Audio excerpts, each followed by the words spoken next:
곰팡이가 생기기 위해서는 세 가지가 꼭 필요한데, 사람처럼 산소가 필요하고 유기물이 있어야 돼요. 그리고 세 번째가 수분이 반드시 있어야 됩니다. 근데 저희 사람이 사는 공간에 산소는 꼭 필요하고 유기물도 어디에나 있잖아요. 하지만 거기에서 컨트롤 가능한 게 이제 수분이거든요. 그래서 내가 생활하는 공간 어딘가에 필요 이상의 수분이 있다고 한다면 거기에서 곰팡이가 서식을 한다고 보시면 됩니다.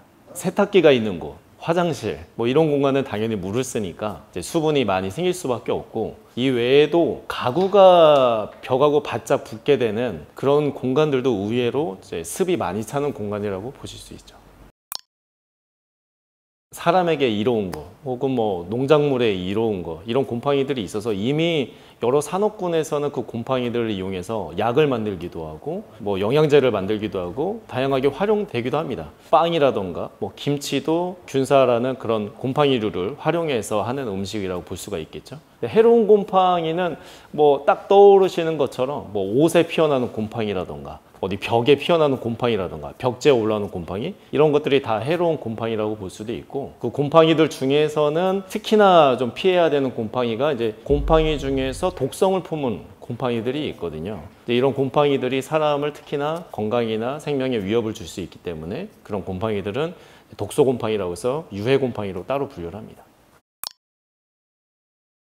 굉장히 많이 그런 사례를 의외로 많이 보거든요. 상담을 가보게 되면 이 정도 되기까지 어떻게 사셨지? 어떻게 거주하셨지? 이렇게 생각이 들 정도로 많은 곰팡이들을 보게 되는데, 의외로 이제 그런 환경에서 거주하시는 분들이 처음부터 그랬던 것이 아니라 곰팡이는 알게 모르게 작게 시작됐다가 점차 나도 모르는 사이에 확산이 되거든요. 그러다 보니까 그런 환경들이 조성이 되고, 그렇게 생활하시는 분들을 제 생각에 한 두 가지 정도 요소가 있는 것 같은데요. 첫 번째는 관대하다고 할까요? 너그러운 생각이 있는 것 같아요.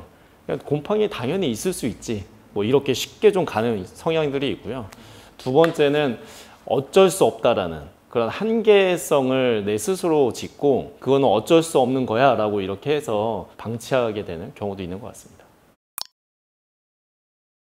곰팡이라는 것이 생기게 되면 첫 번째는 건강을 걱정하게 되거든요. 나나 내 아이들, 우리 부모님 이런 건강을 걱정하게 되고, 두 번째는 집을 하나의 투자 자산이라고 봤을 때 그런 것들이 또 마이너스 요소가 될 수가 있는 것이죠. 그런 부분들의 여러 가지 좀 복합적인 요소로 인해서 좀 적극적으로 좀 해결하시려는 게 아닐까, 이렇게 생각을 하고 있습니다. 그런 얘기지만 있습니다. 네. 입주할 때부터 저는 이제 진단을 먼저 했거든요. 예, 열화상 카메라라던가 장비들을 통해서 진단을 먼저 해서 어디에 어떤 문제가 있는지 좀 찾아봤고요. 실제로 거주하면서 아예 손 놓은 건 아니고, 저희 집에는 습도 관리를 이제 제가 관리를 하거든요. 그래서 어디에 수치가 높고 유지가 되고 하는 부분들을 사실 모니터링을 합니다. 이제 그런 부분들에 문제가 있을 때 이제 유의 있게 보는 거고요. 이제 즉각 대처가 좀 늦은 것 뿐이지 아예 관심을 놓고 있는 건 아닙니다. 요새 지어지는 건물들은 일단 자재도 좋아지고 기밀성이 굉장히 좋아지거든요. 기밀성이 좋아지면 함께 좋아져야 되는 게 뭐냐면 단열성이 같이 좋아져야 돼요. 근데 일반적으로 보게 되면 자재나 그 건물의 기밀성은 굉장히 좋아지지만 단열 시공하는 시공법의 변화는 사실 굉장히 더딘 편입니다. 예전에 그 방법이 아직도 쓰이고 있거든요. 그 안쪽에서 결로 현상들은 집이 기밀하다 보니까 더 심해지는 거죠. 네, 그래서 신축 아파트도 결로 때문에 생기는 곰팡이나 이런 문제가 굉장히 다반사로 많습니다. 여러 가지로 좀 증상이 나타나는데요. 피부에 피부병을 좀 유발시키거나 아니면 기관지로 들어가서 폐라던가 이런 신체에 좀 위협을 주기도 합니다. 근데 이게 건강한 사람에게는 사실 큰 문제가 되진 않아요. 간혹 어린 아이들, 특히나 영유아 아이들은 호흡기나 피부에 굉장히 좀 민감하기 때문에 위협 요소가 될 수도 있고, 또 노약자분들도 마찬가지로 이제 점차 신체 기능이 좀 약화가 될 때 그런 문제들이 두드러지는 편입니다. 코로나 시기에 코로나에 더 취약했던 분들을 역추적 해봤을 때 그분들이 곰팡이에 노출된 환경이 있었다는 연구 결과들도 있거든요. 그것처럼 사람의 신체가 건강할 때는 사실 일상적으로 만나는 곰팡이들이 나 자신에게는 큰 문제가 되지 않을 수 있지만, 내가 신체적으로 좀 나빠진다거나 또 내 아이나 내 부모님이 계실 때는 특히 주의해야 된다 보시면 되겠습니다. 그런 제품들은 이제 농도의 차이가 있고 성분의 좀 차이는 있지만 나름대로의 다 곰팡이 제거 효과들은 있다고 볼 수가 있고요. 근데 최근에는 이제 친환경적인 그런 제품들을 많이 찾는 좀 추세가 있고 그런 제품을 이제 찾고 활용하실 수가 있는데, 다만 곰팡이 제거라는 건 살아있는 생명체를 죽이는 거거든요. 살균입니다. 어느 정도의 좀 강한 성분이 좀 필요한 건 사실이고요. 잘못 쓰면 나에게도 유해할 수 있기 때문에 사용상 유의가 반드시 필요한 것이죠. 이제 곰팡이와 그런 곰팡이 제거제가 만나면 화학 반응을 일으키면서 곰팡이가 죽게 되는데, 이때 여러 가지 화학 가스가 나옵니다. 그 화학가스가 사람에게 들어왔을 때 이제 그런 증상들을 느낄 수가 있기 때문에 곰팡이 제거 작업이나 그런 약품을 쓸 때는 항상 마스크를 착용해야 되고, 그런 공간에 사람이 있기보다는 좀 분리를 시켜서 충분히 환기를 시킨 다음에 사용하는 것이 좀 가장 좋다고 할 수 있습니다.